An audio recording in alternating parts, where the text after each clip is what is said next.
de domingo a martes a las 10:30 de la noche. Presentan Chilevisión Noticias. ¿Qué tal? ¿Cómo están ustedes?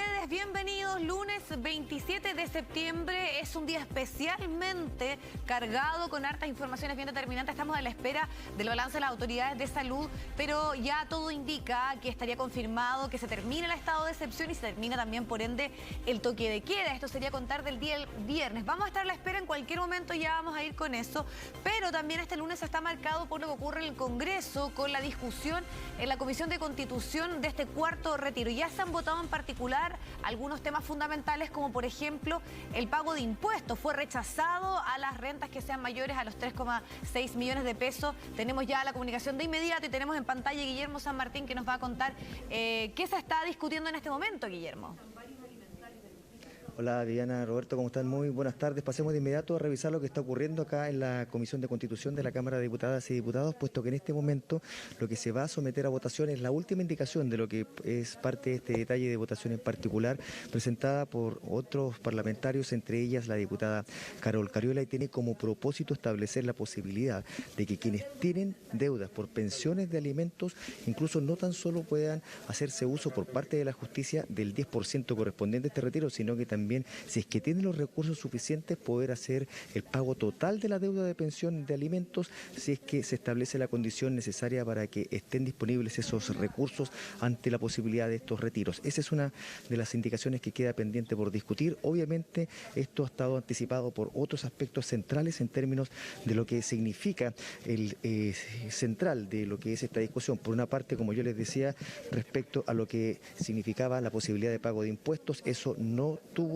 los votos suficientes, fue de hecho declarado inadmisible, considerando que por parte del Ejecutivo existe la facultad para presentar este tipo de instancias. Sin embargo, también se estableció que era un criterio más expedito el fijarlo sin el pago de impuestos, tal como había ocurrido con lo que significaron los retiros anteriores. Solo uno de ellos, cabe recordar, el que impulsó el Ejecutivo, contempló el pago de impuestos a través de la operación renta. Los otros dos quedaron exentos del pago de impuestos, y el propósito es precisamente que se mantenga esa condición con el fin de que pudiesen ratificarse los votos una vez que ocurra ya el despacho a sala de lo que sean los alcances de esta reforma constitucional. Nos encontramos junto a la diputada Alejandra Sepúlveda, también para ir conociendo más detalles respecto a lo que se ha ido consagrando. Diputada, ¿cómo está? Muy buenas tardes. Partiendo por la base de lo que era uno de los temas que estaba pendiente, ¿qué va a ocurrir con quienes tienen rentas vitalicias? ¿Finalmente terminan siendo integrados en este proyecto? ¿Por qué no nos entrega más detalles? Bueno, así es. Para nosotros muy contentos con esta indicación, porque se aprobó completa en la comisión. La tuvimos que defender además, son 640.000 personas. Se va a realizar este segundo retiro, pero además este anticipo que se va a realizar no va a ser, ¿no es cierto?, de por vida el pago, como lo interpretó la Comisión para el Mercado Financiero, sino hoy día, ¿no es cierto?, va a ser fundamentalmente hasta que dure el anticipo, y con un máximo además de 5% de descuento en su jubilación.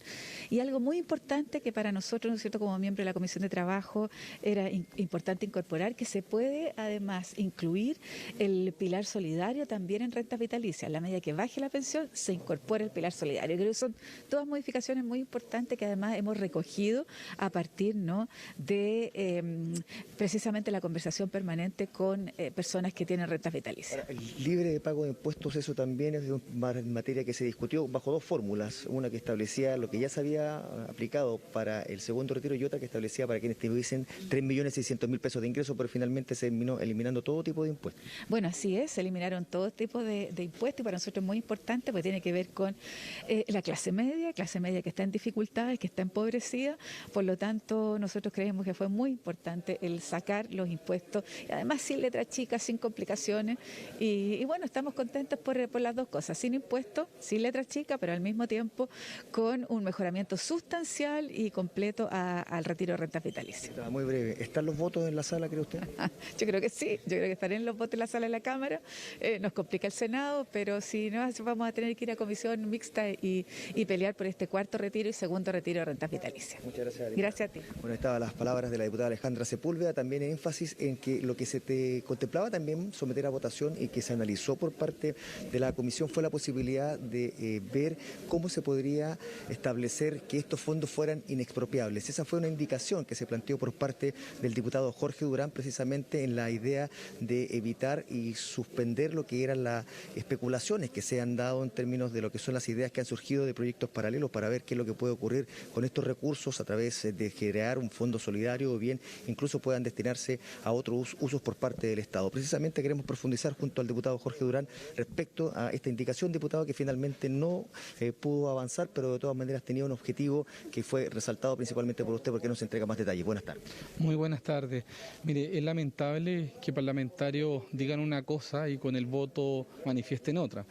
Parlamentarios que dicen que efectivamente están porque los recursos son de capitalización individual, que son ahorro de los chilenos, cuando yo ingreso una indicación que busca consagrar en la Constitución dicho derecho y que permitiría despejar las dudas respecto al peligro de la expropiación o nacionalización que han presentado o enlodado algunos candidatos presidenciales, se niegan a consagrar este derecho en la Constitución. Entonces, a mí me da mucho miedo, y yo creo que la ciudadanía también, que lo que buscan con esto efectivamente es en el futuro gobierno es nacionalizar estos recursos.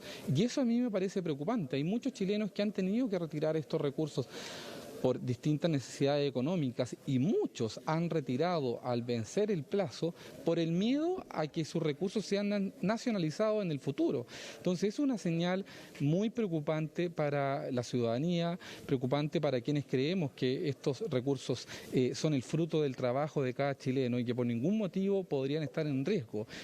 Yo veré con los abogados si esto se puede reponer en la sala, ya que al haber sido declarada inadmisible, más encima me niegan el derecho incluso a tratar de reponer en la sala. O sea, acá fue brutal el cómo se busca negar este derecho a que las personas resguarden sus recursos. Pero ¿están los votos desde su sector para que se alcance el quórum suficiente en la sala? ¿Cómo lo analizan ustedes desde las conversaciones internas que se han dado durante la última hora? Mira, la semana pasada yo la verdad fui muy cuidadoso al señalar que no sabía si lograría pasar el primer trámite en la Cámara de Diputados. Dado que se dio a conocer que algunas autoridades de gobierno hicieron los retiros, se dieron vuelta a los argumentos y muchos parlamentarios que estaban en reflexión, yo creo que mañana van a dar una gran sorpresa y van a terminar votando a favor. Muchas gracias, diputado. Muchas gracias. Estaban las palabras del diputado Jorge Durán, pero también, como les comentábamos, uno de los aspectos centrales que se analizó acá en la Comisión de Constitución era la posibilidad de que estuviera contemplado el pago de impuestos. De hecho, junto a nosotros se encuentra el diputado Matías Walker para ir conociendo qué es lo que se termina resolviendo en sala, puesto de que tanto lo que se presentó por parte del diputado como también del Frente Amplio terminó no obteniendo los votos suficientes. De hecho, fue declarado inadmisible. ¿Cómo está, diputado? Muy buenas tardes. ¿Cómo se analiza esta perspectiva de lo que ha ocurrido con la materia impositiva que se tendría a contemplar en este cuarto retiro? Bueno, efectivamente, Guillermo, al igual que la indicación del Frente Amplio, nuestra indicación lo que buscaba era que las personas que tenían rentas superiores a 3,6 millones de pesos mensuales, vale decir sobre 43 millones de pesos al año, fueran las que tuvieran que pagar impuestos, pero todos aquellos que tienen rentas inferiores a ese monto, reitero, 3,6 millones de pesos mensuales, quedaran exentos. Finalmente no entramos a la discusión de fondo, se declaró inadmisible porque la idea matriz del proyecto decía relación con retiro de fondos sin ningún tipo de restricción. Ahora, esta idea incluso de poner como que los fondos eran expropiables, que fue materia de discusión, también podría generar una discusión mayor en términos de que modificaría los quórums, más que nada, que fue un aspecto principal, porque esta es una reforma transitoria, la otra sería una reforma permanente, y eso es lo que se trató de evitar principalmente al rechazar ese tipo de indicaciones. Fue un debate absolutamente artificial el que planteó el diputado Jorge Durán, porque todos estamos de acuerdo que las cotizaciones previsionales, los fondos previsionales son de los trabajadores, por algo pueden retirarlo. Pero eso decía relación con una norma permanente de la Constitución, que dice la relación con el capítulo de derechos y deberes fundamentales. Y todo lo que estamos haciendo en relación a los retiros dice relación con normas transitorias. Por eso lo declaró el presidente inadmisible. No obstante, todos estamos de acuerdo que los fondos provisionales son de los trabajadores, no pueden ser objeto de expropiación, y así está establecido en el propio proyecto. Muchas gracias. Muchas gracias. Bueno, y también los aspectos centrales que van a terminar resolviendo precisamente cómo va a avanzar esto en la sala están dados por quienes van a entregar su respaldo por parte del oficialismo, y ahí es donde se ha vuelto clave en las conversaciones de pasillos y los diálogos entre los propios parlamentarios. De hecho, se encuentra junto a nosotros también la diputada Pamela Giles, quien ha hecho esfuerzos por ir conociendo cuál es la postura de muchos de los parlamentarios del oficialismo para poder que termine de consagrarnos esto en la sala. ¿Cómo está, diputada? Buenas tardes. ¿Cuál es la perspectiva que se proyecta hoy en día en términos de lo que es la discusión que se está dando en la comisión frente a lo que pueda ocurrir mañana en la sala? Bueno, están ocurriendo cosas a cada minuto. Hay que decir lo que ha cambiado la votación. Yo llevo un recuento pormenorizado y los parlamentarios comprometen conmigo su votación. Y hemos tenido toda suerte de problemas. Por ejemplo, Araceli Luquien tiene que hacerse un tratamiento contra el cáncer que empieza mañana, pero estamos intentando por todos los medios que ella pueda votar favorablemente el retiro. Esperamos que así sea. Yo le diría que hasta aquí es muy importante lo que ocurrió el fin de semana en términos del conocimiento de las autoridades de gobierno que hicieron retiros, particularmente Catherine Martorell, que es la persona que ha amenazado a los parlamentarios de derecha, a ella directamente, y nos enteramos entonces que ella, que está en contra de este cuarto retiro y que amenaza a sus parlamentarios, hizo el retiro porque tuvo una emergencia. Bueno, es probable que la gente que no gana 10 millones de pesos, como Catherine Martorell, tenga emergencias muy superiores, y eso ha variado hacia la votación de aprobación de un cuarto retiro, la votación de muchos parlamentarios de derecha o de un número significativo de ellos. Entonces, este número que había disminuido en la última semana tiende a aumentar, sobre todo frente a la posibilidad de que en las próximas horas nos enteremos de altísimas autoridades de gobierno que también hicieron los retiros. Diputada, respecto a lo que está ocurriendo en la Comisión de Constitución, se ha sido bastante cuidadoso también en términos de qué es lo que se va incorporando en el proyecto, de manera de que no haya alguna doble lectura que pueda impedir votos a favor en la sala. También eso ha estado dentro de los aspectos a tener siempre presente y se ha quedado cuenta por parte de cada uno de los parlamentarios. Sí, eso es interesante porque a pesar de lo desprestigiada y con razón que es la clase política, yo le diría que el trabajo en la comisión de debate en particular ha tenido que ver sobre todo con la posibilidad de ponernos de acuerdo lo más posible. Incluso parlamentarios como el diputado Fuentes, que están completamente en contra del cuarto retiro, han hecho aportes importantes a la tramitación de este proyecto. Tengo que ir a votar, pero mañana vamos a tener cuarto retiro, lo vamos a aprobar con los votos de la derecha, que son fundamentales. Muchas gracias. Bueno, se ha tenido que retirar la diputada Pamela Giles, pues que ya se va a someter a votación. La última indicación que, como decíamos, está en debate en este momento acá en la Comisión de Constitución, y ella como integrante debe emitir su voto para poder cerrar lo que es este ciclo de discusión, en particular en la comisión antes del despacho del proyecto a sala. De todas maneras, uno de los aspectos que ha generado mayor atención, Viviana, sí, está centrado, por ejemplo, en lo que va a ocurrir con la posibilidad de la retención para quienes tengan deudas por pensiones de alimentos, y ahí se han buscado fórmulas para mejorar los mecanismos ya existentes, como también lo que se podría avanzar en torno a esta ley. Pasemos a revisar qué es lo que señaló precisamente sobre esta discusión el diputado Jorge Alessandri.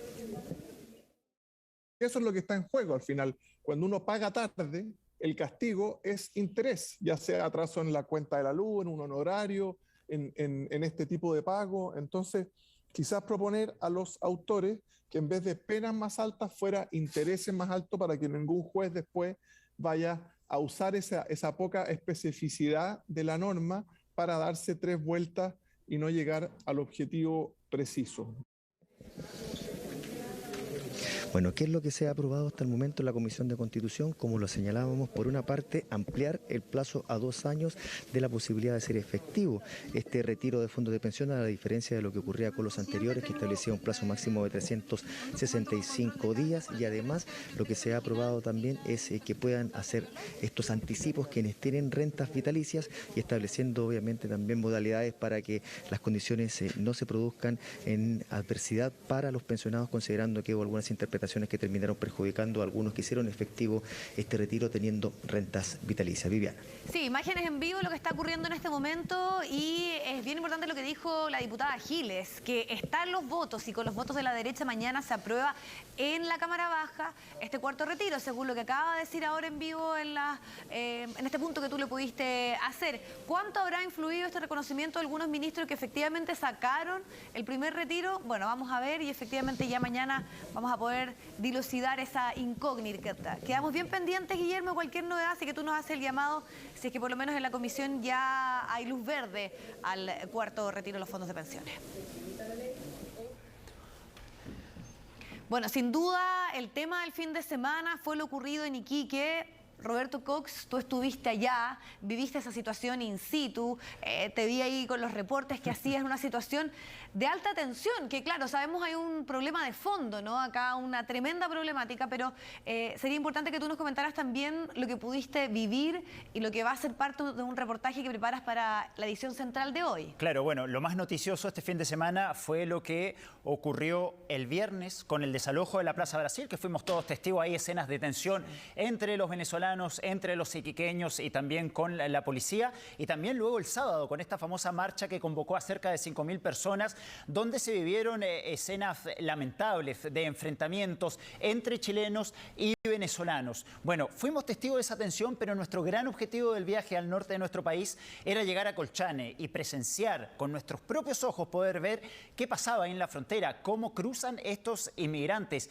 Y por ejemplo, Vivi, tuvimos la oportunidad de hacer una ronda con carabineros y cerca de las 12 de la noche nos encontramos con alrededor de 150 venezolanos que estaban pasando en plena noche en el frío del desierto. Nos encontramos, estaba todo oscuro y en el medio de la noche nos encontramos de repente con ellos. Son rondas que hace el ejército, son rondas que hace carabineros justamente para prevenir, por ejemplo, el tráfico de drogas, el tráfico de migrantes con los famosos coyotes, que son los que finalmente cobran a estos inmigrantes venezolanos para pasar la frontera, y también están los inmigrantes que pasan por su propia cuenta, porque la mayoría de ellos ya no tienen dinero después de haber estado 3 meses caminando desde Venezuela, Colombia, Ecuador, Perú, Bolivia, pasan todos esos países. Y como sabemos, ellos en Venezuela tienen poco acceso a dólares. Ellos necesitan dólares para poder ir cambiando en el camino y finalmente financiar todo este viaje. Y como no tienen tanto acceso a dólares en su país, finalmente llegan a Chile prácticamente sin ni un peso. Eso te iba a preguntar, Roberto, tú que constataste la llegada, lo que significa ese paso fronterizo en Colchane, si pudiésemos identificar, estamos hablando de personas jóvenes, estamos hablando de familias, porque sabemos que hay muchas historias detrás. Ellos vienen durante meses, como tú lo decías, y han pasado y han estado también en otros puntos. He escuchado hoy en la mañana uno que decía, me tuve que ir de Perú por la situación que se vive ahí, después venía obviamente de la crisis en Venezuela.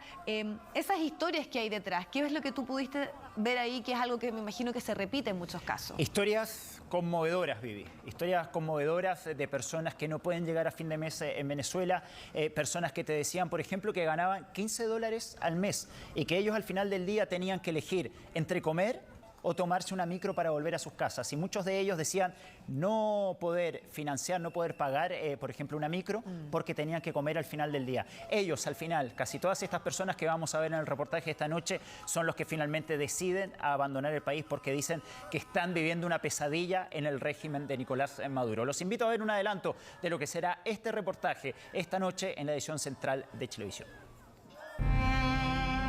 Vamos a salir a patrullar todo lo que tiene que ver con los puntos de observación fronteriza.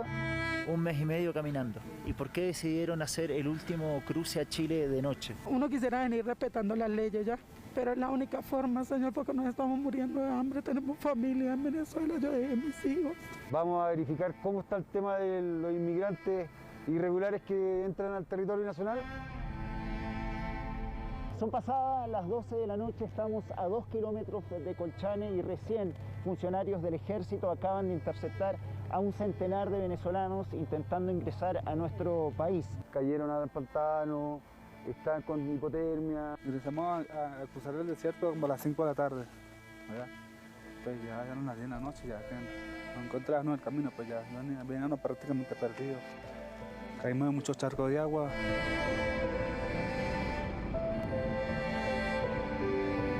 ¿Van a caminar más allá para ver algún lugar para poder ingresar a Chile? Pues es la idea. ¿Qué habría que hacer finalmente para que la frontera no sea permeable?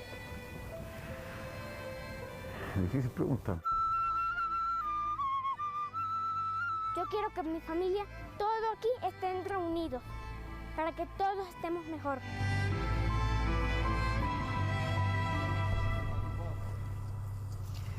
Wow, imágenes impactantes, conmovedoras, sobre todo porque acá hay familias, hay niños y es la única opción. Desafían todo con tal de poder llegar hasta nuestro país buscando mejores opciones. Y eso, Vivi, está pasando ahora. Nosotros fuimos este fin de semana, fuimos testigos, por ejemplo, de 150 venezolanos pasando en la oscuridad y en el frío de la noche ahí en el desierto, pero eso está pasando ahora. En este momento hay decenas y cientos de venezolanos que están pasando la frontera y viviendo exactamente la misma historia, por ejemplo, del pequeño Samuel que tuvimos la oportunidad de entrevistar. Él nos decía que su padre era músico profesional en Venezuela y que él soñaba con ser músico profesional en Chile y su único deseo era estar en Chile y comprarse un piano para poder tocar para su padre. Y él decía que, yo le preguntaba, ¿qué te ha parecido Chile? Él hace tan solo 4 horas que estaba en Chile. Y él nos decía, a sus 9 años, que es el país más hermoso que ha visto en su vida.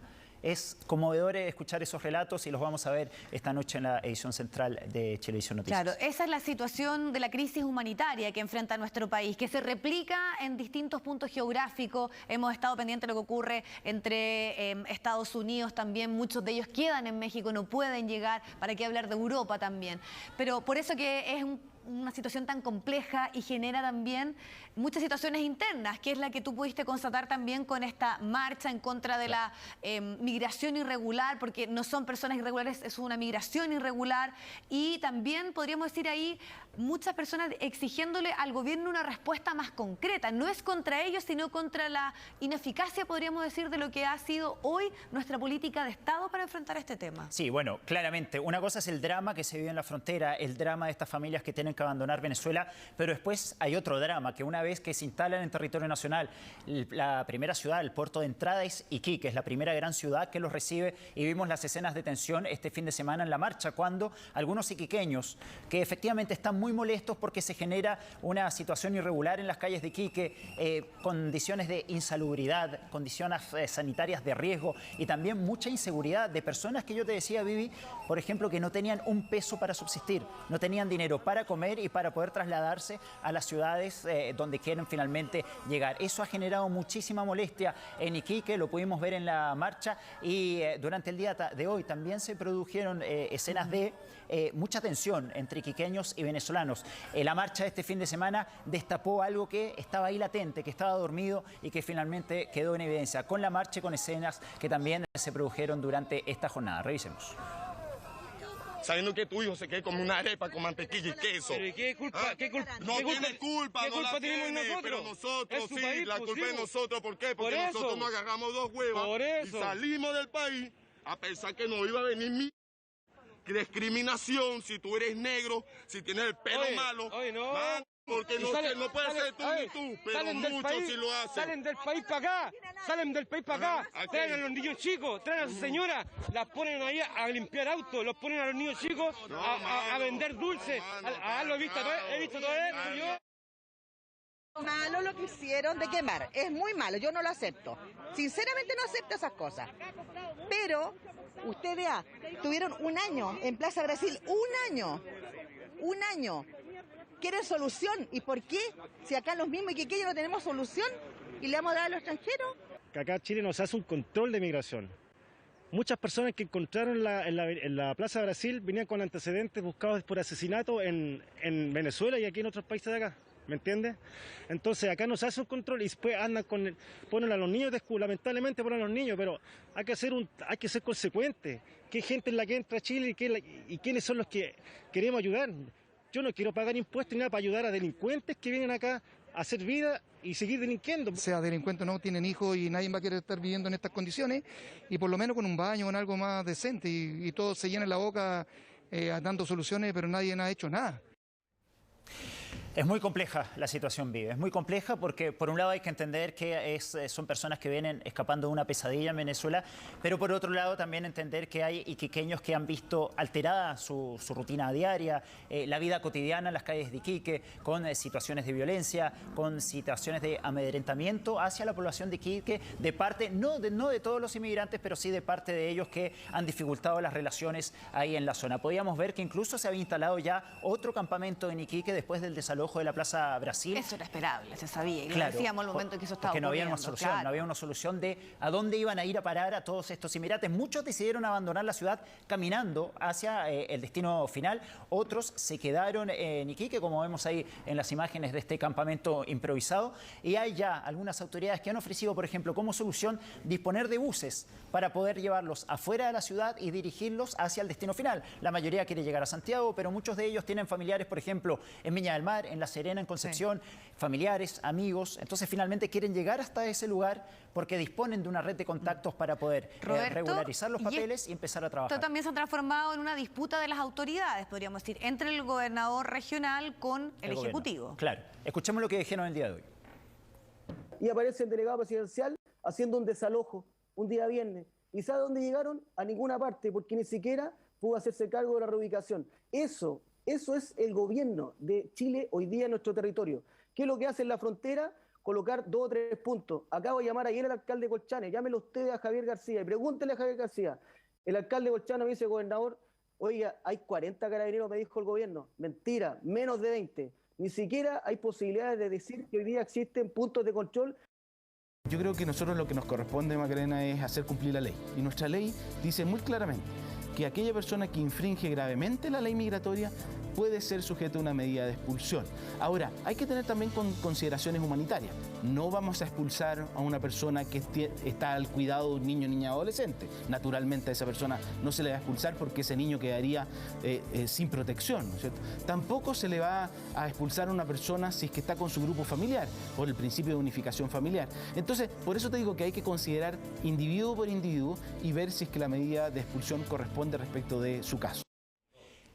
Esto mismo, Vivi, lo que dice el subsecretario del Interior, lo saben perfectamente los venezolanos, que saben que si ponen un pie en Chile finalmente no serán expulsados. Y muy brevemente, te doy el caso de un venezolano que se nos acercó a hablar durante el fin de semana. Él hace 4 años que está en nuestro país, completamente legal, tiene un buen trabajo, le va bien y lo único que quiere es traer a su familia desde Venezuela. Él ha iniciado los trámites consulares para traerlos a Chile y acá les niegan esa visa consular para poder traer a su familia desde Venezuela. Y él me dice, la única solución que tengo es que se vengan de forma irregular y que finalmente pasen la frontera por el paso de Colchane, un paso del que vamos a dar detalles también en este segundo adelanto que les traemos de lo que va a ser este reportaje esta noche en Chilevisión Noticias. Lo revisamos. Son pasadas las 12 de la noche, estamos a 2 kilómetros de Colchane y recién funcionarios del ejército acaban de interceptar a un centenar de venezolanos que ya ingresaron a nuestro país. Esto es considerado una falta, por lo que en estos minutos serán dirigidos a la comisaría de Colchane. Son 11 días que se tienen que estar en la cuarentena. En la cuarentena les dan alimentación, les dan alojamiento, pero repito, no tenemos una capacidad para mañana para 100 personas, entonces tienen que armarse paciencia. Porque si ustedes se van de acá y no hacen ninguna de estas cosas y toman un bus clandestino, ilegal, y se van a Ciudad de Iquique, siguen en calidad de ilegal, igual que estuvieran acá. Es lo mismo.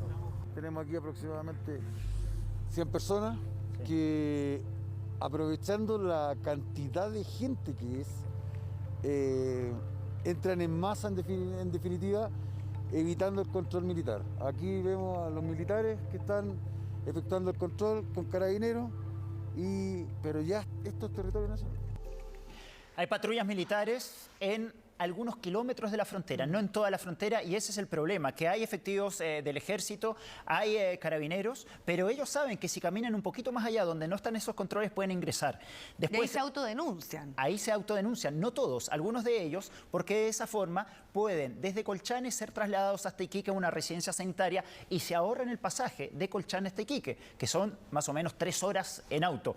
Entonces, esta es la situación que se está viviendo en ese momento. Por ejemplo, una familia, fuimos testigos de una familia, el padre y la madre con sus 3 hijos menores de 5 años que habían caído en un humedal, que estaban mojados de la cintura para abajo en plena noche, con 0 grados. Los niños estaban con principio de hipotermia y solamente salvaron su vida porque fueron interceptados por efectivos del ejército que finalmente les dieron abrigo, les dieron comida y los trasladaron hasta la comisaría de Es un Colchane. drama inconmensurable y lo veíamos ahí también en las imágenes. Había una guagua, porque esa guagua no tenía más de un año. Sí, muchas. A una mamá, obviamente, pasando un frío con su hijo en brazos.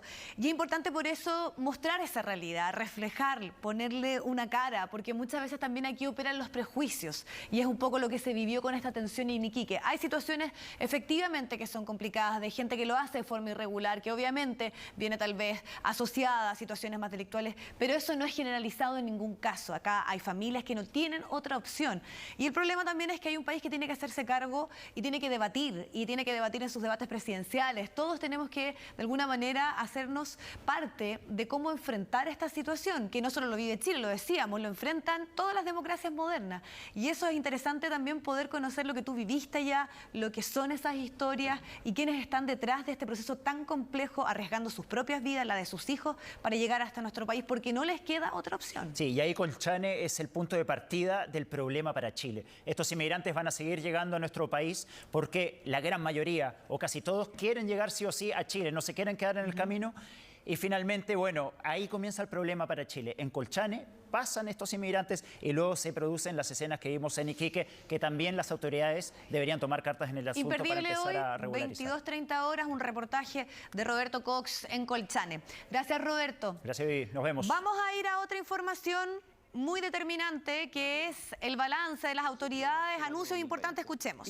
Sus sucesivas prórrogas.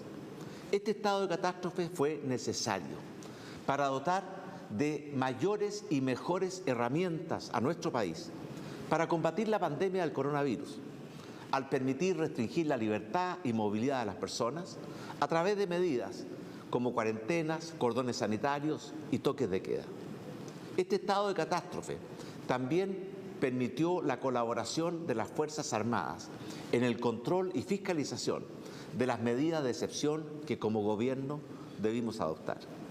Durante los últimos 3 meses, y gracias a la colaboración de todas y todos los chilenos, y también a las políticas públicas implementadas por nuestro gobierno, la situación sanitaria y el control de la pandemia han evolucionado favorablemente, con una muy significativa reducción en los contagios, en los casos activos, en las hospitalizaciones y en las muertes. Adicionalmente, también implementamos una temprana y eficaz vacunación masiva de nuestra población, que ya nos ha permitido vacunar con 2 dosis a más del 90% de la población objetivo, inocular con dosis de refuerzo a más de 3 millones de personas e iniciar la vacunación de nuestros niños. Estos logros ponen a Chile en la vanguardia mundial en materia de vacunación, como ha sido ampliamente reconocido en el mundo entero. Dados estos avances en el combate a la pandemia y para aumentar los niveles de libertad y movilidad de la ciudadanía, para fortalecer la recuperación del empleo y la economía y para asegurar el buen funcionamiento de nuestra sociedad, hemos decidido no renovar el estado de excepción, el que terminará este próximo jueves 30 de septiembre. Es de vital importancia que todos tengamos plena conciencia que la pandemia del coronavirus no ha terminado. Y en consecuencia, tenemos que seguir cuidando nuestra salud y nuestras vidas. Tenemos que seguir adoptando con rigurosidad los cuidados personales, como usar mascarillas, mantener el distanciamiento social, evitar aglomeraciones, ventilar los lugares cerrados. También debemos continuar con el proceso de vacunación masiva, no solo para proteger nuestra salud y nuestras vidas, sino también la de nuestras familias, nuestros seres queridos, amigos, vecinos, la de nuestros compañeros de trabajo y comunidades.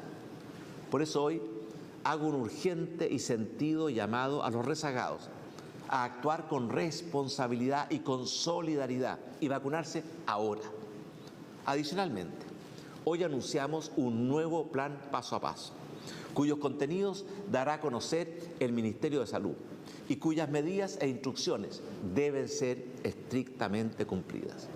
Los anuncios que hacemos hoy significan mayores libertades, pero también exigen mayores responsabilidades de todos los chilenos. Estoy seguro que con unidad, con disciplina, con responsabilidad y con solidaridad superaremos esta pandemia y recuperaremos en plenitud nuestras vidas. Muchas gracias. Muchas gracias, presidente. Muy buenas tardes. Hoy día nos acompañan aquí el ministro secretario general de Gobierno, el ministro Belolio, el ministro de Economía subrogante, Julio Pertusé, y el subsecretario Alberto Uñac. En este contexto, sin el estado de excepción, tenemos dos instrumentos desde el Ministerio de Salud que nos permite hacer frente a la pandemia por ser considerada un riesgo sanitario. El primero es el Código Sanitario y el segundo es la alerta sanitaria, la cual entrega facultades extraordinarias para evitar la propagación del virus y así enfrentar esta emergencia. Continuaremos con ella en los próximos meses. De esta forma, la alerta sanitaria y el Código Sanitario nos permiten tomar medidas como la obligación del aislamiento de los casos positivos, sospechosos, contactos estrechos y viajeros, el traslado a residencias sanitarias, la obligatoriedad de la mascarilla y el distanciamiento físico, la limitación de los aforos en diversas actividades, la integración de la red de salud público-privada, entre otras medidas. Todas estas disposiciones tienen la finalidad de ayudar a prevenir y cortar la cadena de contagios. De esta manera, sin el estado de excepción, pero con la alerta sanitaria, el paso a paso, la estrategia que creamos para enfrentar la pandemia en Chile sufre modificaciones. En ese sentido, hay 4 puntos claves a precisar para esta nueva actualización del plan paso a paso, el cual comienza a regir a partir del viernes 1 de octubre. En primer lugar, se mantiene la estructura de pasos del plan paso a paso. Seguiremos con una estructura gradual, paso a paso, solo que ahora las restricciones son a la forma en que realizamos nuestras actividades y ya no será a la movilidad de las personas, que es lo que permite el estado de excepción, el cual se acabará el 30 de septiembre. Cambiamos de 4 a 5 pasos, en donde avanzaremos y retrocederemos según la situación sanitaria de nuestro país. Este plan paso a paso mantiene la gradualidad de ir avanzando en libertades de actividades, aforos y reuniones en la medida que la situación epidemiológica y hospitalaria lo permitan. El primer paso, al ya no existir más cuarentenas territoriales, se llamará restricción. De esta forma, los pasos serán restricción, transición, preparación, apertura inicial y apertura avanzada, siendo la restricción el paso más prohibitivo y la apertura avanzada el más permisivo para realizar estas actividades. Otro cambio dentro de este plan paso a paso es que no habrá diferencias en el paso de transición con respecto al fin de semana.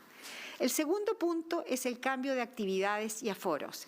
De esta forma, en todos los pasos se podría realizar cualquier tipo de actividad, pero con aforos y condiciones específicas dependiendo de la situación sanitaria del momento y el paso en el que se encuentre cada territorio. Estos requisitos apuntan a que la gente no esté aglomerada o expuesta en lugares donde el nivel de contagio es mayor. Para esto se tendrá en cuenta las características del espacio, la actividad y los metros cuadrados. Por ejemplo, en cuanto a las reuniones en residencias particulares, en el paso de restricción se podrán juntar un máximo de 5 personas. En transición, un máximo de 5 personas que puede aumentar a 10 si todos tienen pase de movilidad habilitado. En preparación serán 10 personas, máximo y hasta 25, si todos tienen su pase de movilidad habilitado. En apertura inicial son 20, máximo 50 si todos tienen su pase de movilidad habilitado. Y en apertura avanzada son también máximo 20 personas y no tiene restricción de número si todos los asistentes tienen su pase de movilidad habilitado.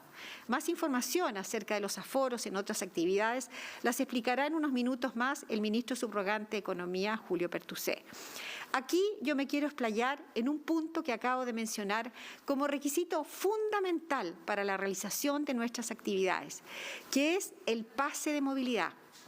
El pase de movilidad es el tercer eje para esta actualización del plan paso a paso, un documento que puede obtener toda persona que tenga su esquema completo de vacunación.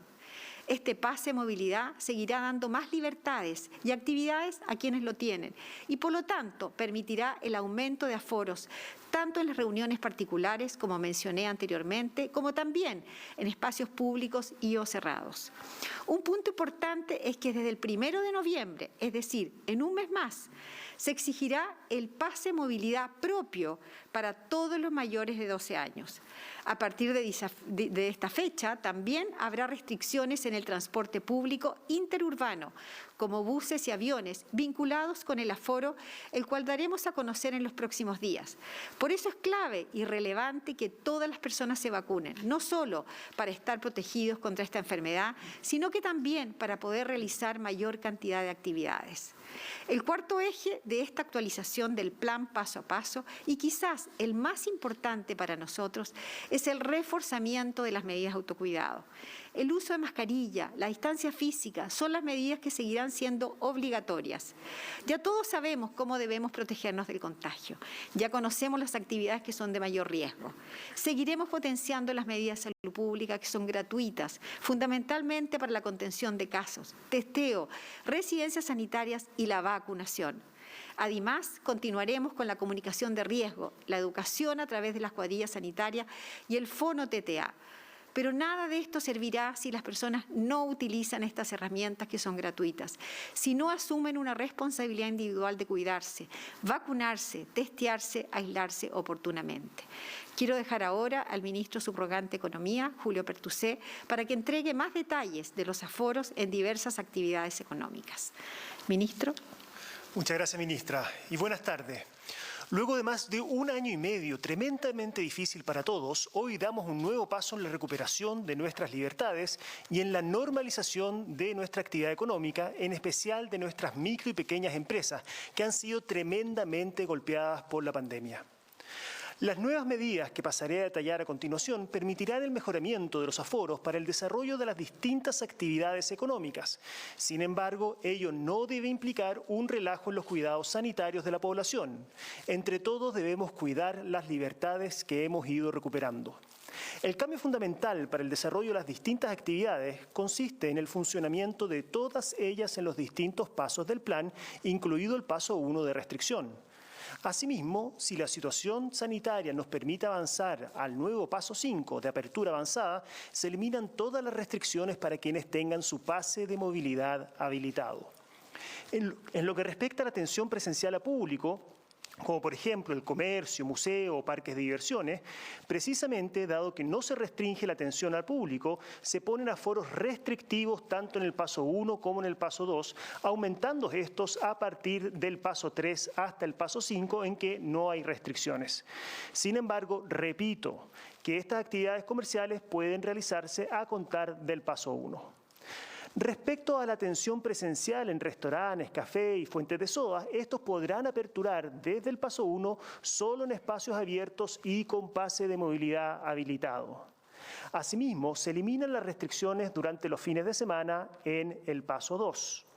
Finalmente, en los pasos 3, 4 y 5 se mantienen las normas actuales exigiendo el pase de movilidad habilitado en espacios cerrados y sin número máximo de personas por mesas. Ahora nos referiremos a las actividades sin interacción. En aquellas actividades deportivas, culturales o de entretenimiento en donde los asistentes tienen una ubicación fija y hay un uso permanente de mascarilla y el recinto que alberga la actividad tenga butacas o bancas fijas como los cines, teatros o circos, el aforo pasará a ser un porcentaje de la capacidad del lugar, lo que nos permite un mejor cálculo y fiscalización del mismo. Esto lo podemos apreciar en las gráficas que aparecen en pantalla.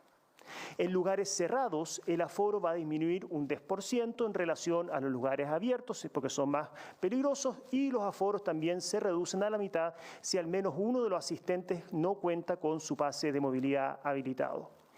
En el nuevo paso 5 no habrá restricciones si todos los asistentes cuentan con dicho pase de movilidad y este está, por supuesto, habilitado. En el caso de las actividades con interacción, que son aquellas donde no hay una ubicación fija y o hay uso intermitente de mascarillas, se mantienen los aforos por metro cuadrado, haciéndolos más exigentes para los pasos 1 y 2, pero ampliando los aforos a partir del paso 3, beneficiando el desarrollo de eventos cuando la situación sanitaria así lo permita. Es fundamental mantener las medidas de autocuidado, pues este tipo de actividades conllevan un riesgo mayor sanitario al no haber uso permanente de mascarilla. Cuidemos lo que hemos recuperado para nunca más poder perder nuestras libertades. Muchas gracias, ministra. Muchas gracias, ministro. Voy a dejar con ustedes ahora al ministro Jaime Belolio. Muchas gracias, doctora Daza, ministra subrogante de Salud, también al ministro subrogante Julio Pertusé y, por supuesto, al subsecretario. Como ustedes saben, llevamos 19 meses enfrentando juntos la pandemia y qué duda cabe que han sido tiempos muy duros, desgastantes, tristes y de una exigencia gigantesca para todas las personas, pero muy especialmente para el sistema de salud y sus funcionarios y funcionarias en todo el país. La pandemia ha provocado una crisis sanitaria, social y económica que hemos enfrentado con el mayor compromiso con la ciudadanía para darles siempre el apoyo y las ayudas más amplias que sean necesarias y que entre todos podamos ir recuperando la cotidianidad de nuestras vidas. El estado de excepción constitucional por catástrofe, por calamidad pública, en el contexto del COVID-19, nos ha permitido reforzar los protocolos sanitarios, especialmente en los momentos más críticos de la pandemia. Y hoy, gracias a una significativa reducción de los contagios, las hospitalizaciones, el Gobierno ha tomado la determinación de no renovar el estado de excepción el próximo jueves 30 de septiembre. Entre otras medidas, esto significa que no habrá toque de queda en ninguna región, ni tampoco cuarentenas comunales o regionales. Y es por esta razón que en este balance estamos compartiendo con todo el país las nuevas disposiciones del plan paso a paso. Poder ir retomando en parte la rutina y la regularidad de nuestras vidas implica un grado de compromiso y corresponsabilidad por parte de cada uno de nosotros. Queremos ser muy claros en esto.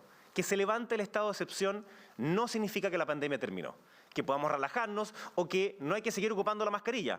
Al contrario, sin autocuidado y sin corresponsabilidad, si no seguimos las recomendaciones de la autoridad sanitaria, podemos perder lo avanzado y nadie quiere retroceder. Retomar los espacios de nuestra vida cotidiana nos obliga a todos a ser más responsables que nunca. Seamos solidarios, respetuosos y sigamos cuidándonos para tener una vida más libre, segura y sana. Durante el tiempo que el estado de excepción ha estado vigente, el Gobierno ha impulsado una red de protección social y leyes de protección siempre pensando en las personas. Y aquí también queremos ser muy claros en señalar que importantes ayudas van a seguir vigentes aun cuando se acabe el estado de excepción.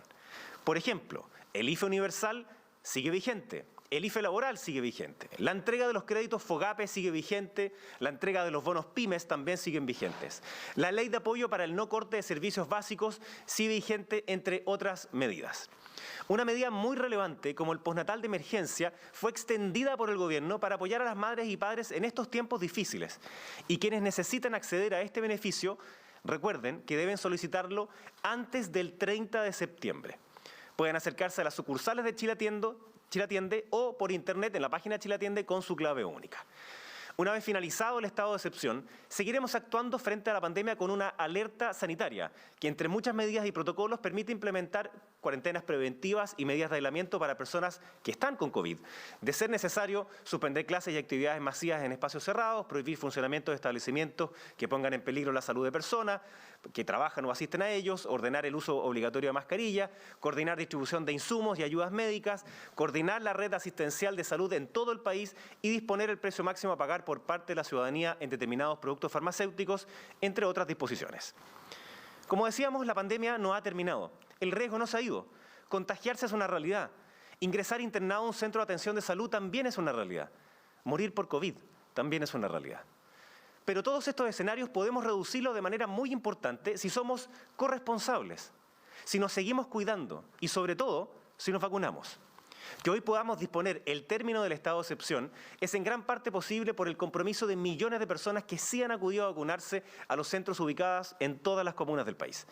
El total de personas vacunadas alcanza casi el 90% en todo el país y ya superamos los 3 millones de personas con su dosis de refuerzo. Y además, hoy comenzó el plan de vacunación para niños, niñas y adolescentes mayores de 6 años que se pondrá en los mismos establecimientos educacionales. Solo así podremos reducir de forma importante el riesgo de contagio entre Delta u otras variantes que aparezcan. Y hacemos un llamado, como decía el presidente, a quienes aún no se han vacunado o estén rezagados en su dosis de refuerzo, que por favor lo hagan. Porque vacunarse salva tu vida y la de los demás. Es muy importante que los padres, apoderados, madres, entreguen el consentimiento para la vacunación de niños, niñas y adolescentes de 6 a 11 años, una medida que sin duda permitirá disminuir los posibles contagios. Si seguimos hacia adelante con este mismo compromiso y responsabilidad, las libertades que hemos ido recuperando nos permitirán retomar nuestros espacios familiares, sociales, planificarnos de mejor forma y poder estar mejor física y mentalmente. Como dijimos al inicio de este mensaje, sabemos que han sido meses agotadores y con mucha angustia y tristeza. Quiero ratificar el compromiso del Gobierno, del presidente Piñera, de que hasta el último día de este mandato presidencial seguiremos con el máximo compromiso por la salud y el bienestar social de todas las personas, colaborando y tomando todas las medidas que sean requeridas para que podamos, entre todos, recuperar la cotidianidad y poder vivir con más optimismo y esperanza sobre el futuro. Muchas gracias, ministro. Le voy a dar la palabra ahora al subsecretario Alberto Uñac para que nos cuente la situación sanitaria, especialmente la situación de vacunación de nuestro país. Subsecretario. Muchas gracias, Paula. Muy buenas tardes. En el día de hoy se ha marcado un hito súper importante en el Plan Nacional de Vacunación contra el COVID-19, ya que, como hemos mencionado, se ha dado inicio al programa de vacunación escolar en niños y niñas de entre 6 y 11 años. Con lo cual esperamos vacunar a más de 1,5 millones de estudiantes de enseñanza básica a nivel nacional. Esta estrategia extramural considera la vacunación de los escolares sanos desde primero a octavo básico, que podrán ser vacunados en sus establecimientos educacionales, ya sean públicos o privados, según la programación que realicen junto con los centros de atención primaria de salud en sus comunas. Les recuerdo que la vacunación es fundamental para evitar contagios, además de las medidas preventivas. Esto es una gran noticia, ya que vacunando a nuestros niños y niñas disminuiremos aún más la posibilidad de propagación de esta enfermedad. Pero no quiere decir, como dijo el diputado Belolio, que debamos dejar de lado todo. Ministro. Sobre todo, como tampoco debemos dejar de lado el seguir testeándonos y seguir cuidándonos. En cuanto ahora a la actualización de las cifras del Plan Nacional de Vacunación contra el COVID-19, hoy día podemos decir que tenemos 13.417.332 personas que ya se encuentran vacunadas en la población de mayores de 18 años con un esquema completo. Además de 3.014.399 personas ya han recibido su dosis de refuerzo. Hacemos un llamado, al igual que lo hizo el ministro Belolio, a todas las personas rezagadas para que continúen con su plan de vacunación, lo cual nos ha permitido disminuir en forma muy significativa los cuadros graves de COVID-19, las hospitalizaciones y las muertes. A continuación daré los anuncios en relación al plan paso a paso de hoy día 27. En relación a los cambios del plan paso a paso, podemos señalar que en forma excepcional, en esta ocasión, todas las modificaciones que se incorporen a este nuevo plan paso a paso van a regir desde el día viernes 1 de octubre.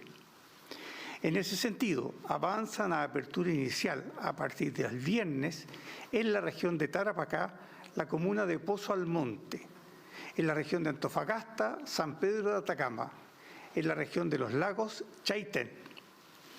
Retrocede en la preparación a partir del viernes en la región de Atacama, la comuna de Alto del Carmen, en Coquimbo, con Barbalá, en la región de Valparaíso, Algarrobo y San Esteban, en la región del Maule, Parral, en la región del Biobío, la comuna de Laja, en la región de Los Lagos, Futalufú, en la región de Aysén, Huaytecas. Retroceden a transición a partir del día viernes en la región del Biobío, la comuna de Conturmo. Gracias, ministra. Muchas gracias, Alberto. Vamos a pasar ahora a las preguntas. ¿Cómo están? Buenas tardes. Karina Zúñiga de Canal 13. Lo primero es si nos pueden clarificar si es la noche de este jueves, que ya no habrá toque de queda, o a partir de la noche del viernes. junto con ello, ¿qué pasa también, si el ministro Velorio nos ayudase a profundizar con el tema del IFE y el postnatal de emergencia? Usted dio cientos lineamientos que van a continuar, pero ¿hasta cuándo va a continuar el postnatal de emergencia y el IFE, por ejemplo? Bueno, la primera parte la voy a contestar, le voy a dar la palabra al ministro Velorio. Efectivamente, esto comienza el día viernes a las 0 horas de este 1 de octubre. Por lo tanto, sería el jueves en la noche. Ministro. Sobre la segunda parte, el IFE universal, así como el IFE laboral, corresponden a otras legislaciones que no dependen del estado de excepción y por tanto siguen exactamente igual de vigentes como lo han sido hasta ahora. Recordemos que el IFE universal hoy día está abarcando a más de 15 millones de personas y corresponden los pagos del mes de octubre, que se hace en noviembre, así como el mes de noviembre, que se hace los primeros días del mes de diciembre. Y con respecto a el postnatal de emergencia, este fue extendido hasta el 31 de diciembre del año 2021. Sin embargo, las personas que quieran prorrogar o que necesiten prorrogar este postnatal de emergencia deben hacerlo hasta antes de que se termine el estado de excepción, es decir, hasta antes de este jueves 30, y pueden hacerlo en las oficinas de Chile Atiende o en la página web de Chile Atiende con su clave única. Y con respecto a los anuncios que ustedes hicieron, ¿qué pasa con las fiscalizaciones y las sanciones de las personas que no cumplen y también con el uso de la mascarilla? Bueno, con respecto a las fiscalizaciones, primero decir que la autoridad sanitaria tiene las atribuciones de fiscalizar todas aquellas medidas sanitarias que nosotros implementamos. Estamos hablando del uso de mascarilla, de la cuarentena de los casos, de los contactos estrechos, de los viajeros, los aforos. Hoy día la autoridad sanitaria tiene las atribuciones de fiscalizar y también sancionar, ya sea con, obviamente, con un sumario sanitario, pero también con la suspensión del pase de movilidad. Hasta la fecha hemos suspendido más de 3.500 pases de movilidad y, como sabemos, con este nuevo plan paso a paso, el pase de movilidad es un certificado muy importante para los aforos en nuestro país. También puede solicitar apoyo en la fiscalización a carabineros, particularmente una vez que tengamos la exigencia o los aforos en relación a los transportes interurbanos. Los carabineros también nos pueden apoyar en esa fiscalización. La siguiente pregunta. Sí, si quedó pendiente el tema de la mascarilla, si va a seguir siendo obligatorio hasta fin de año, al menos. Bueno, pero con respecto a la mascarilla, yo lo mencioné, no hay cambio, sigue siendo obligatoria el uso de mascarilla, especialmente en todos aquellos lugares cuando las personas se encuentren en cooperación, en conjunto con otras personas, pero sigue siendo un elemento fundamental para disminuir la posibilidad de los contagios.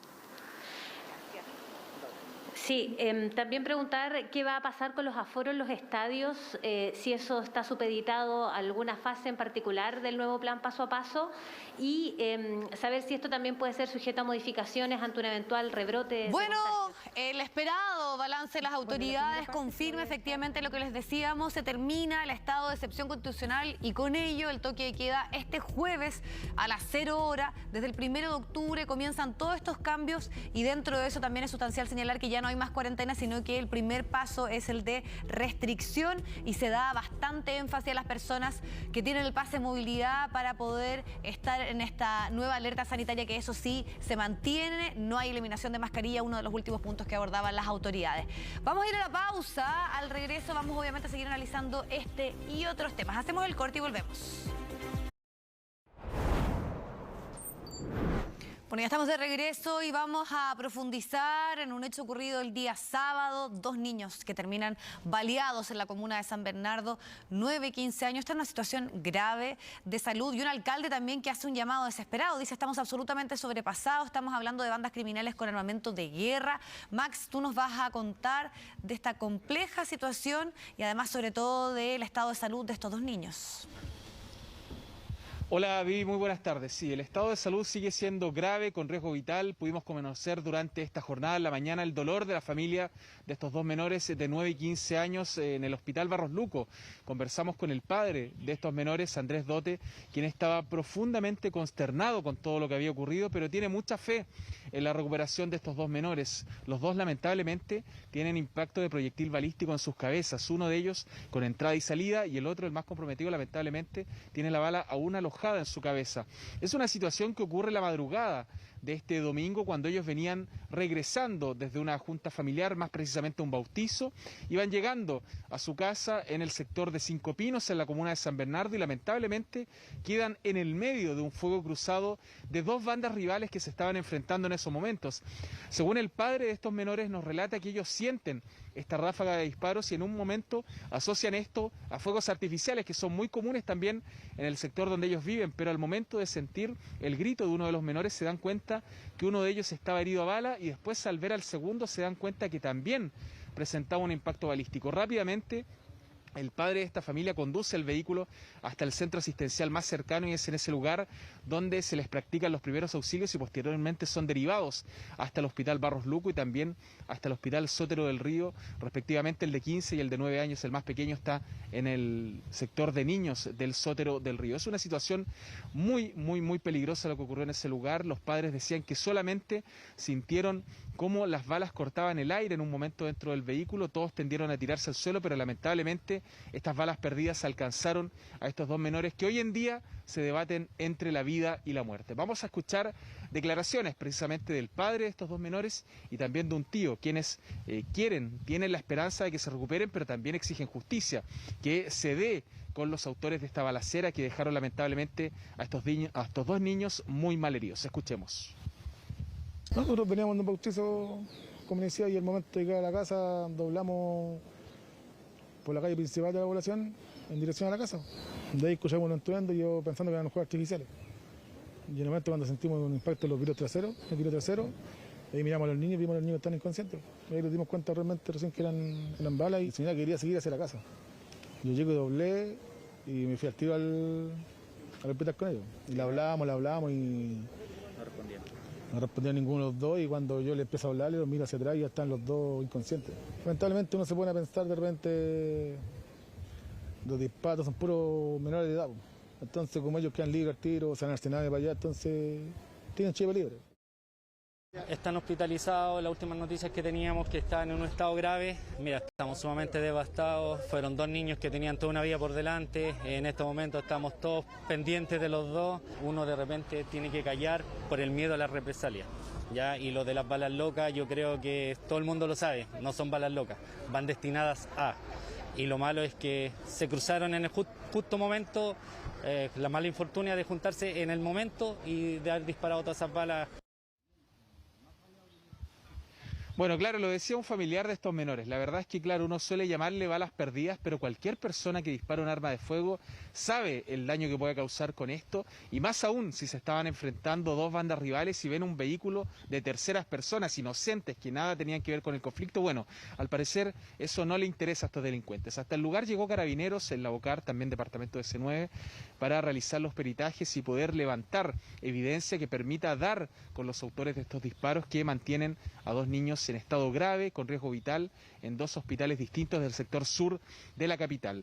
Hubo una reunión hoy de las autoridades que acusan un abandono, principalmente el alcalde de la Municipalidad de San Bernardo también se reunió con el gobernador Orrego y con otras autoridades para manifestarle la preocupación por esta seguidilla de situaciones violentas que se han dado en la comuna de San Bernardo y que lamentablemente terminaron con estos dos niños malheridos la madrugada del domingo. Vamos a escuchar lo que dijeron las autoridades con respecto a esta situación muy problemática de armas de fuego de grueso calibre en manos de personas equivocadas, de bandas que hacen uso indiscriminado de estas armas y que lamentablemente tiene consecuencias como la que vimos la madrugada de este domingo. Escuchemos lo que dijo el alcalde, la subsecretaria de Prevención del Delito y también el gobernador. Y en este caso se nos repite un problema grave que tenemos como sociedad, que es el uso de armas de fuego. Por eso, hoy más que nunca llamamos al Congreso a aprobar con urgencia la reforma a la ley de armas que se encuentra con discusión inmediata en la Cámara de Diputados. Necesitamos más y mejores herramientas para sacar las armas de fuego de nuestros barrios porque son armas asesinas. El narcotráfico se ha adueñado de nuestras poblaciones en materia de todo día, fuegos artificiales, balas locas. Mientras estábamos en esta situación ayer y íbamos a visitar a la familia, en la población Santa Rosa de Lima, un funeral narco, fuegos artificiales, balas locas también.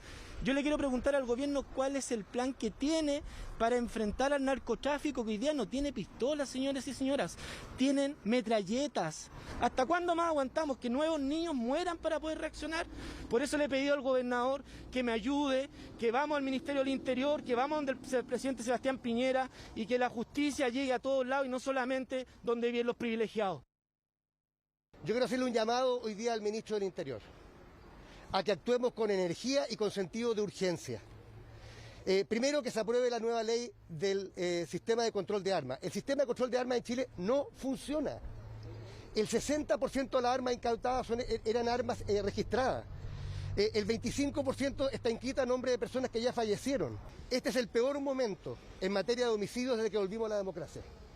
Hemos llegado a tener un 31% de aumento de homicidios en la región metropolitana y en la zona sur donde estamos ahora, según el fiscal Barros, más del 80% de aumento, muchos de los cuales son por ajuste de cuentas, como el caso de ayer. Bueno, vive una situación tremendamente preocupante, armas en manos de delincuentes que son disparadas en peleas, en enfrentamientos entre bandas rivales y que lamentablemente cobran vidas de personas inocentes. En este caso, 2 menores se encuentran graves, en riesgo vital. Su familia lo único que espera es una recuperación, casi un milagro, porque van a tener que intervenir a estos 2 menores. Uno de ellos están esperando que su cerebro se desinflame un poco. Se le hizo la típica intervención de abrir el cráneo para que el cerebro se pueda expandir y no se produzcan lesiones más graves, pero lo cierto es que el pronóstico no es muy alentador en el caso de estos 2 menores. Por eso esta familia también pide, al igual que las autoridades, que se haga algo en este sector, que no es el único en Chile. Hay muchos lugares donde delincuentes portan armas, hacen uso indiscriminado de estas, disparan y generan tragedias como la que ocurrió la madrugada de este domingo en San Bernardo. Si no es este caso, y cuántos más que no generan una reacción urgente a esta situación que se repite en tantos puntos de nuestro país. Quedamos especialmente pendientes del estado de salud de estos 2 niños. Muchísimas gracias, Max. Vamos a la comunicación con Patricio Angulo. Un choque múltiple, esto es en Avenida Kennedy, pasado Padre Hurtado. Un procedimiento también de los equipos de emergencia. Pato, tú nos actualizas lo que está ocurriendo en el lugar. Así es, Vivi. Buenas tardes. Una colisión que involucra al menos 5 vehículos, uno de ellos un camión, y ustedes ven acá en la imagen que nos entrega César Carmona, lo que ha estado ahora generando la mayor preocupación de parte de los equipos de emergencia, que era poder sacar a 2 personas que estaban atrapadas al interior de este vehículo que ha quedado justo en medio de la barrera y el camión, que es quien habría provocado, su conductor, este accidente. Lo que se había señalado preliminarmente es que acá en esta zona había congestión y este camión no habría alcanzado a frenar oportunamente, y es de esa manera que ocurre este accidente en cadena que involucra a 4 vehículos menores y a este camión. Y ahora bomberos, los equipos de emergencia, estaban hasta hace pocos momentos pudiendo abrir este vehículo a través de maniobras de extricación para así poder sacar a los ocupantes de este vehículo y poder prestarle los primeros auxilios. Hay otros vehículos que se han visto involucrados, sin embargo los otros vehículos no ha habido complicación con los ocupantes y la atención se encuentra con los ocupantes de este vehículo marca Hyundai, que ustedes ven que ha quedado ahí atrapado en medio del camión y de esta barrera en plena autopista Kennedy. Esto corresponde a la comuna de Vitacura, a la altura de Padre Hurtado, Las Tranqueras. Hay otros vehículos que han resultado también dañados, ustedes lo van a ver algunos metros más allá. ¿Y qué es lo que ocurre además en cuanto al tránsito? Se encuentra completamente suspendido el tránsito a esta hora por la autopista Kennedy en dirección al poniente, es decir, en dirección a Santiago. Vamos a desplazarnos junto a César también para poder mostrarle, para ver si podemos conversar con un testigo quien venía un poco más atrás y se alcanza a percatar también cómo ocurre, cómo se genera este accidente en la autopista Kennedy en dirección al poniente, en dirección al centro. Este es otro de los vehículos que se ha visto involucrado y acá hay uno de los ocupantes que venía un poco más atrás. Hola, ¿cómo estás? Disculpa, buenas tardes, estamos en directo. ¿Nos puedes relatar cómo es que ocurre este accidente, lo que tú alcanzaste a ver? Había un accidente que tenía ocupadas las 3 pistas de Kennedy, por lo que estábamos hartos autos detenidos para atrás. Viene el camión que probablemente no se dio cuenta acerca de la detención y no alcanzó a bajar la velocidad y nos pasa ya, nosotros éramos los últimos autos de la fila y colisiona con nosotros y nos echa hacia el lado.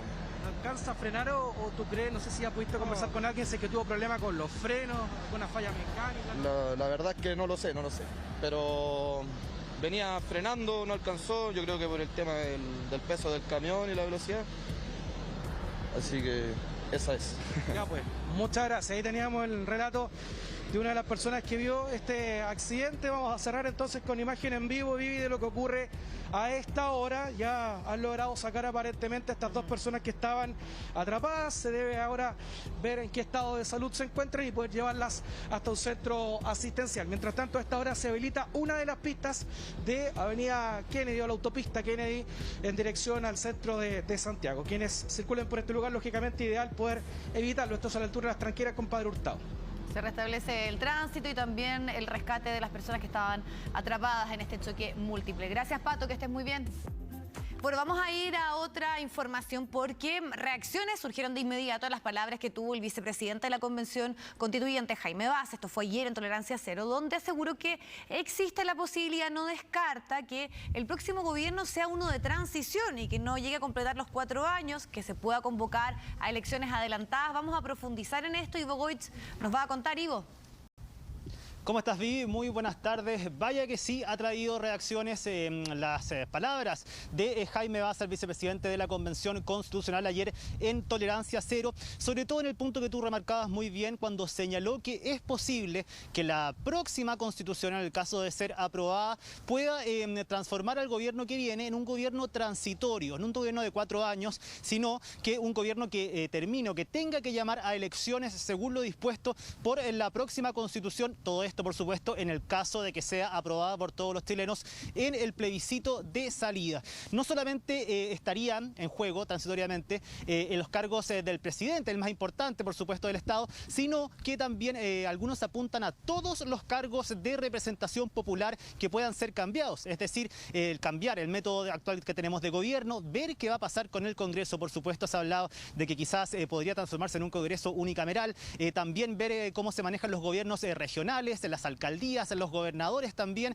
Así que todo eso ha traído, por supuesto, reacciones diversas. Algunos están a favor de eso, otros están en contra de eso, y vuelve, y por supuesto, a poner en el tapete el tema de cuáles son los límites y alcances que tiene el trabajo de la Convención Constitucional y hasta dónde puede llegar.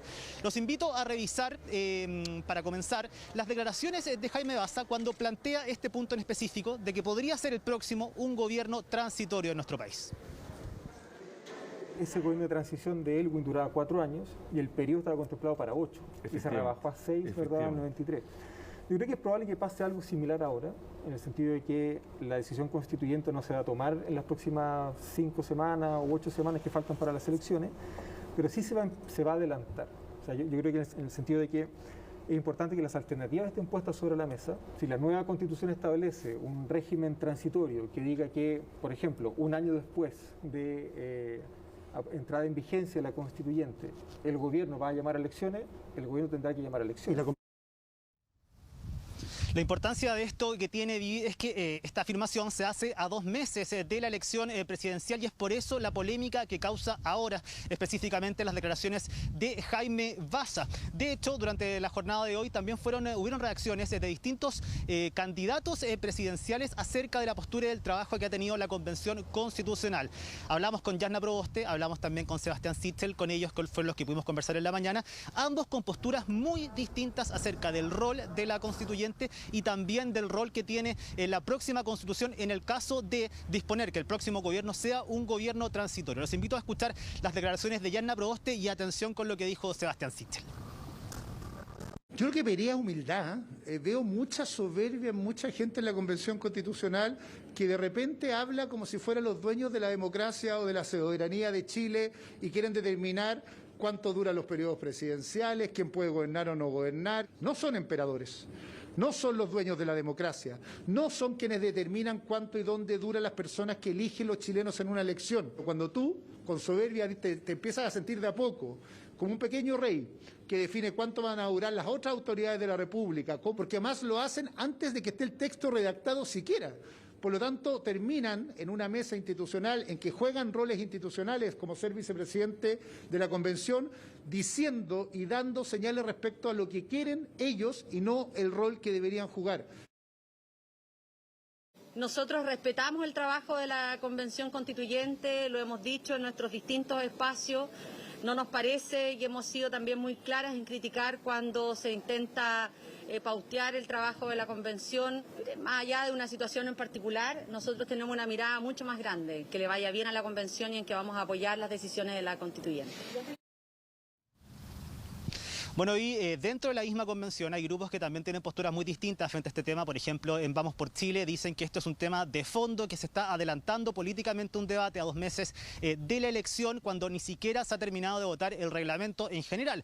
Por otra parte, otros convencionales de otros sectores dicen que esto ellos saben y que todos sabían que esto podía llegar a pasar una vez constituida la convención, y las decisiones y los alcances que pueda llegar a tener, y que son autónomamente podrían llegar a tomar una decisión de este estilo. Bueno, todo esto va a estar, por supuesto, en la polémica durante esta semana, y quizás nos acompañe también durante el periodo de elecciones y post-elecciones, una vez que sepamos finalmente qué va a pasar con el nuevo régimen de gobierno establecido en la nueva Constitución. Pero otro tema también que causó bastante polémica durante este fin de semana fue la detención de la convencional de pueblos originarios, representante del pueblo Rapa Nui, Tiare Aguilera, en su domicilio en la comuna de Ñuñoa, tras un altercado que hubo ahí en su casa, que en principio se habían dicho se trataba de un caso de violencia intrafamiliar, lo que fue posteriormente descartado, y que llamó la atención por la detención de ella, cómo fue la detención de ella y la agresión que sufrió por parte de un oficial de Carabineros. Las imágenes son elocuentes, se conocieron ayer en la tarde, no da ni siquiera para poder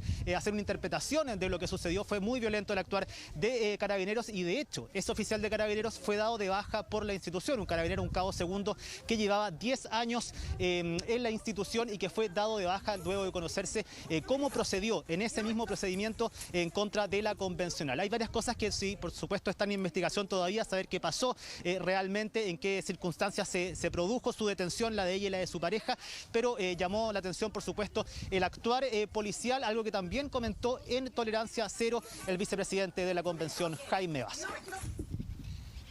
Me parece una señal muy positiva, porque ningún procedimiento puede terminar de esa manera. O sea, nada justifica, ¿verdad?, que una persona sea violentada de esa manera, especialmente por agentes del Estado que detentan el monopolio del uso legítimo de la fuerza. La violencia policial hay que condenarla, cualquiera sea la víctima que la recibe. No es especialmente grave la violencia que comete el Estado a través de sus agentes de la policía cuando la recibe una autoridad. Yo creo que todas las personas deberíamos estar de alguna manera a resguardo, ¿verdad?, y poder confiar en que la policía va a cumplir con la ley, básicamente.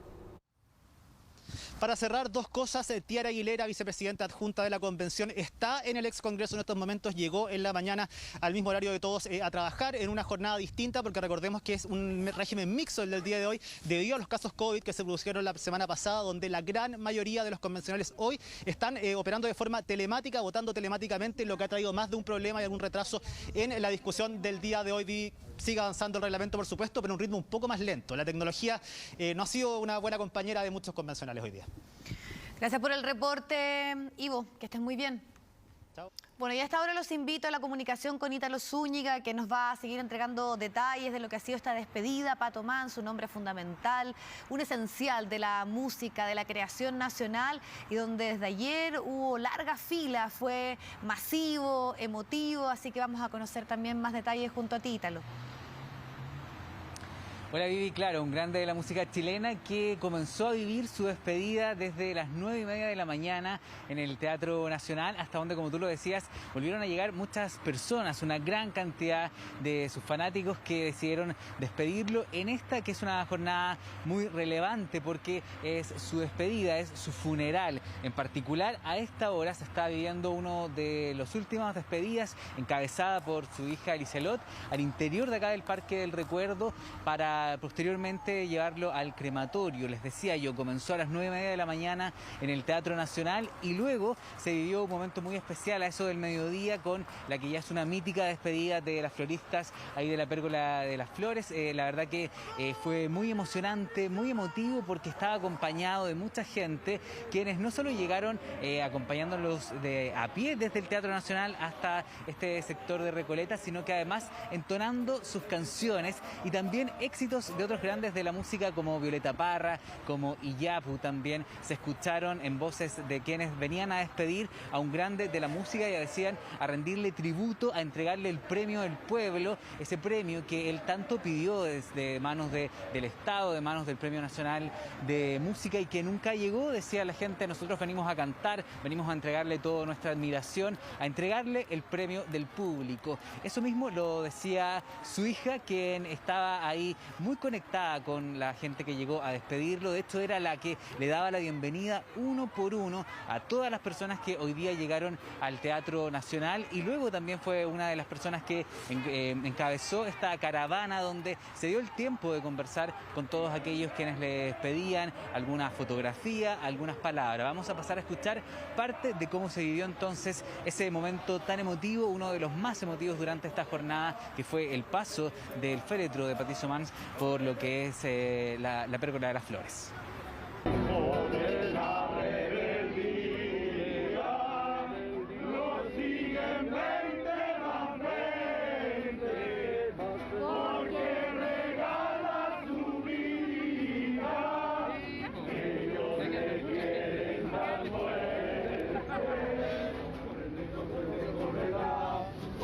Por aquí, por allá.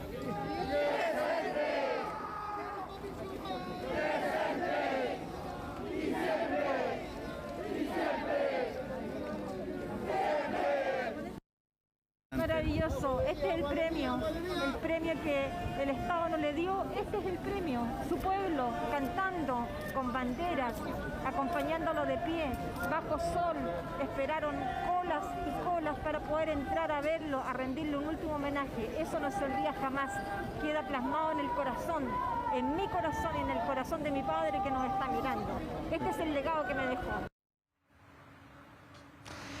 Ahí escuchábamos muy emocionada a Liselot, quien nada más ha encabezado todas estas despedidas. Estaba al interior acá del cementerio Parque del Recuerdo, justamente leyendo unas palabras que ella decía, había escrito en una noche que no podía dormir, que su papá estaba muy enfermo y que sentía la necesidad de expresarle todo lo que había sido vivir este último año con él, porque él pasó este último año con Liselot, con sus hijos también, y era uno de los recuerdos que él además más atesoraba. Yo le preguntaba a Liselot cómo había vivido el último mes, Pato Mans, y ella nos decía que estaba muy agradecido de poder compartir con su familia y que se arrepentía de no haberlo hecho mucho tiempo antes. Vamos a pasar a escuchar que nos contaron también parte de la familia de Pato Mans y de los fanáticos que alcanzaron a despedirse hoy en el Teatro Nacional. Creo que Patricio Mans es parte de nuestra cultura, como Víctor Jara, como Violeta Parra. Entonces, un homenaje para un artista también demuestra que nuestro país está en condiciones de reconocer el arte como una herramienta de lucha, de creación, de resistencia. Bueno, es un gran representante de la cultura, incluso en el exilio. Nos ayudó, nos representó en las artes, en la escritura sobre todo, en la música, abarcó varios ámbitos. Así que se lo merece, se lo merece. Y su consecuencia también con el pueblo, era del pueblo.